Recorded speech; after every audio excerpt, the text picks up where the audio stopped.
In that Daniel's story starts at this age.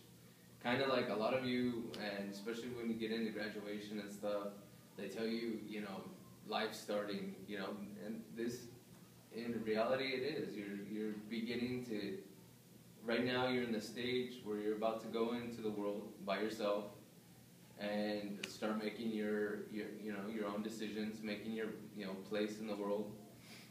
But, Daniel, before he got to Babylon, it says right there in verse 1 and 2 that King Nebuchadnezzar had come into Jerusalem and besieged Jerusalem. Now, besiege, anybody who doesn't know what besieging a city is, Nebuchadnezzar essentially just took his army, surrounded Jerusalem until they surrendered because they couldn't get any food or water or anything. And this was actually the first time he would do this to Jerusalem. And once they surrendered, they took a lot of these people, a lot of the Israelites, the children of Judah, as slaves and servants. You had some that were more fortunate than others, like Daniel and his friends, who were of royal blood, and they were taken into the king's court to be trained, to be brainwashed, essentially, and trained in the ways of the Babylonians to be, advisors and stuff for the king. Then you had others who were, beaten and sold into slavery and living in poverty and stuff. Those were the other group.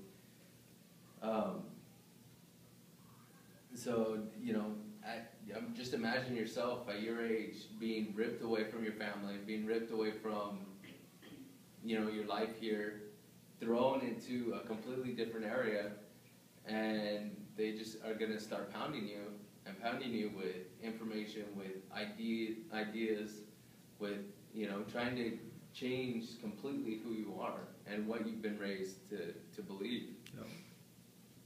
And the scary thing is that is what's going to happen to you in the world.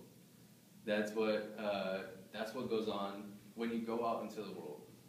Whether you go to a Christian school, whether you go to a secular college, you're going to go out into the world and you're going to be bombarded with ideals, different ideas, different things that, people are going to expect you to believe. I mean, right now, I don't know if any of you even pay attention to the news at all, but, they're in the Supreme Court. They're still fighting whether or not same-sex marriage should be constitutional, or they're fighting over all kinds of stuff that we as Christians, you as young Christians, and the people growing up in the church, you're being taught that that's not right. You're being taught that that's not scriptural, and that, and you believe that or not. But when you go out into the world, you're not here with your friends at church. You're not here with your family. You're not under your parents, and you get taught by people who are pressuring you. And that's what happened to Daniel.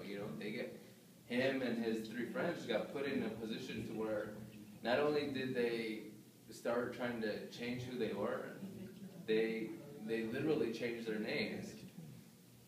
You have Daniel, whose name means God is my judge, who they changed his name to Belteshazzar, which is Prince of Baal. And Baal is like the big god of the Babylonian gods. He's like the Zeus of Babylonian gods. And his three friends, all their names were changed into reflecting secular or pagan gods, which all four of them had names that were glorifying and uplifting to God the Father. So they had so much pressure on them, and it doesn't say specifically, but it is strongly believed that, obviously they're not the only 4 from Judah who were taken. There was a lot more of them taken. And so you're there with more people you know. You see people you know. They're there, put into the king's palace, and they start, start their brainwashing. But it says here in verse 5, where it talks about the king appointed them daily provisions of the king's meat and the wine which he drank. So they start giving him food and wine, but when you look down at verse 8, and verse 8 is kind of like my focus tonight. It says, "But Daniel purposed in his heart that he would not defile himself." Amen. And I'm going to stop right there. That's a verse that Chris shared with me.